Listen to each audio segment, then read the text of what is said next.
So as we discussed, there's certainly issues with the exit polls, and as you saw in a couple readings that I gave you, there's some debate about whether the exit polls are getting race and education and the interaction of race and education correct. But one interesting comparison to do is to compare, on average, how Clinton and Trump were doing with college-educated white voters in pre-election polls and how Clinton and Trump were doing with college-educated white voters in the exit polls.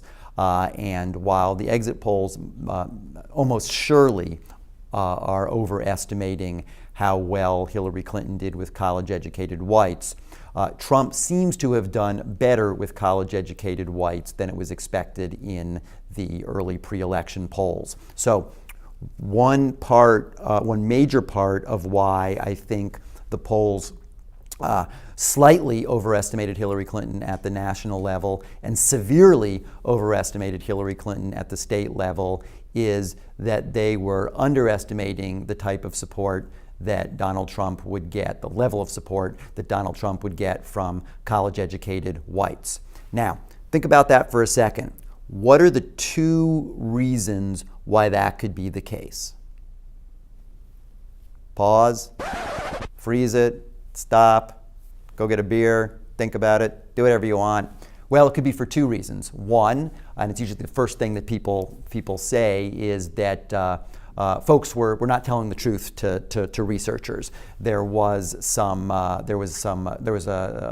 shy Trump voters that Trump voters did not want to admit they were voting for Donald Trump, so that when they talked to pollsters, they would say they were voting for Hillary Clinton when in the privacy of the polling booth, they ended up voting for Donald Trump.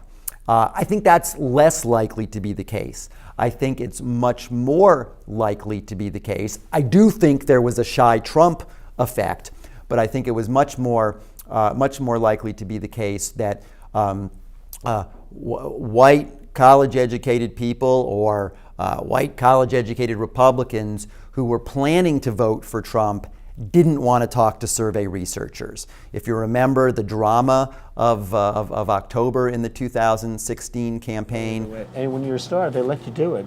You can do anything. Whatever you want. Grab them by the Republicans didn't like Hillary Clinton, were going to vote for the Republican nominee, but they just wanted the campaign to end.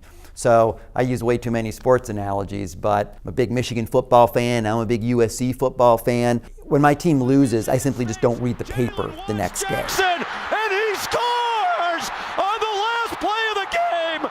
Unbelievable. When my team wins, I read everything I can on what happened. So I think it was the case that you had some disheartened, depressed, and even some disturbed Republicans in October of 2016 who were going to vote for their nominee, may not have been particularly enthusiastic about it. So I don't think it's so much the case that they would have agreed to do a 20-minute survey and then told a lie. I think it's much more likely that they would not probably be in the mood to talk about politics for 20 minutes or a half hour through a survey during October of 2016. If you were a Republican who might have been a little bit concerned about what was going on with your nominee and what was going on with your party.